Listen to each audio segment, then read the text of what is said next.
दोस्तों नमस्कार। Perth test में जिस तरह से विराट कोहली ने सेंचुरी बनाई और उसके अलावा अन्य पारियों में वो जूझते हुए दिखाई दिए हैं, उसको देखते हुए सचिन तेंदुलकर याद आ जाते हैं 2011-12 के ऑस्ट्रेलियाई दौरे के। जी हां, तब सचिन तेंदुलकर ने भी कुछ एक रन जरूर बनाए, लेकिन वो अपनी ख्याति के अनुकूल प्रदर्शन नहीं कर पाए। जो उनको परेशानियां आई, वही कुछ परेशानियां विराट कोहली को भी आने लगी हैं। अगर आप सचिन तेंदुलकर को देखेंगे तो एडिलेड में जिस तरह से सचिन तेंदुलकर आउट हुए थे, उसी कुछ अंदाज में ब्रिस्बेन में शरीर से दूर खेलते हुए विराट कोहली आउट हुए। जिस तरह से पर्थ में उनकी जो पारी थी, या ये कहिए कि पीटर सिडल के सामने वो बहुत असहाय साबित हो रहे थे। पीटर सिडल के साथ साथ पैटिंसन ने भी उनको बोल्ड किया था, लेकिन गनीमत है कि विराट कोहली बोल्ड नहीं हो रहे हैं। लेकिन जिस तरह से शरीर से दूर खेलना और ये सब समस्याएं उनकी कुछ कुछ सचिन से मिलती जुलती हैं उस दौरे की, जब सचिन जो है ऑस्ट्रेलिया गए थे 2011-12 में।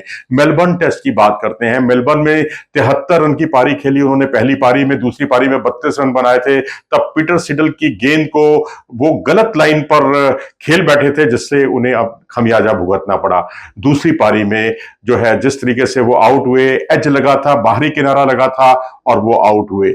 और इसी तरीके से सिडनी में देखें आप, उन्होंने 71 और 80 रन की दो पारियां खेली थी, लेकिन तब पैटिंसन के गेंद पर, जो कि फुलर लेंथ की गेंद थी, बिल्कुल विराट कोहली वाले अंदाज में कवर की तरफ वो खेलने गए और वहां पर उनका एज लगा और वो आउट हुए। एज भी क्या, बल्कि ये कहिए कि गेंद जो है बहुत तेजी से निकल गई और वो देखते ही रह गए कि कवर की तरफ गेंद जा रही है, लेकिन गेंद उनके पैड पर लगी थी और वो एलबीडब्ल्यू आउट हो गए। इसी तरीके से दूसरी पारी में भी वो स्टार्क की गेंद पर एलबीडब्ल्यू आउट हुए थे और मिडिल एंड लेग स्टंप की गेंद थी, और वो गेंद लेग पर तो नहीं, लेग के बहुत नजदीक जो है वो पिच हुई थी मिडिल की तरफ, और जिससे उन्होंने अपना विकेट खोया। एडिलेड में 2513 रन की उन्होंने दो पारियां खेली थी। तब उन्होंने पॉन्टिंग की को कैच लपकाया था, कैच दिया था उन्होंने पीटर सिडल की गेंद पर। तब वो शरीर से दूर खेल गए और उसका उन्हें खमियाजा भुगतना पड़ा। इसी तरीके से 13 रन की पारी जब उन्होंने खेली दूसरी पारी में, तब भी वो जिस तरीके से आउट हुए, वो आउट होने का तरीका उनका बिल्कुल जिसे कहते हैं फॉरवर्ड डिफेंसिव शॉट खेलने गए थे, जैसे कि अक्सर विराट कोहली के साथ भी होता है, एज लगा और वो आउट हुए।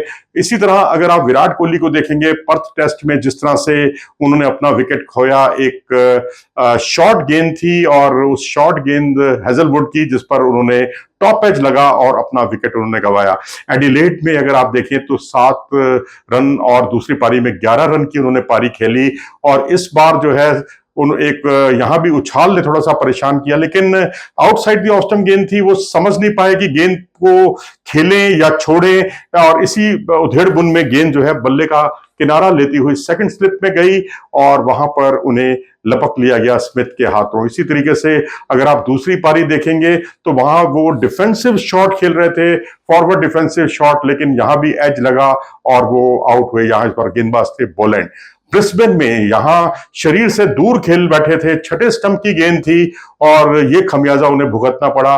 तो आउट इस गेंद को वो छोड़ सकते थे, आउटसाइड द ऑफ स्टंप बहुत बाहर गेंद थी, अगर वो छोड़ते तो आराम से अपनी पारी को आगे बढ़ा सकते थे। तो बदस्तूर जो स्थितियां, आउट होने के जो तरीके सचिन तेंदुलकर के थे 2011-12 में ऑस्ट्रेलिया के दौरे में, वही कुछ विराट कोहली के भी इस बार दिखाई दिए हैं इस दौरे में। तो विराट कोहली की गनीमत है कि एक सेंचुरी है, और वहीं सचिन ने 73 रन की एक पारी खेली थी, और उसके अलावा 80 रन की भी पारी खेली थी सिडनी में। 73 रन उन्होंने मेलबर्न में बनाए थे, लेकिन पर्थ टेस्ट उनका खराब गया और एडिलेड टेस्ट भी खराब गया था, जहां वो बड़ी पारी को अंजाम नहीं दे पाए। अपनी राय दें इस बारे में कमेंट सेक्शन में जाकर। नमस्कार।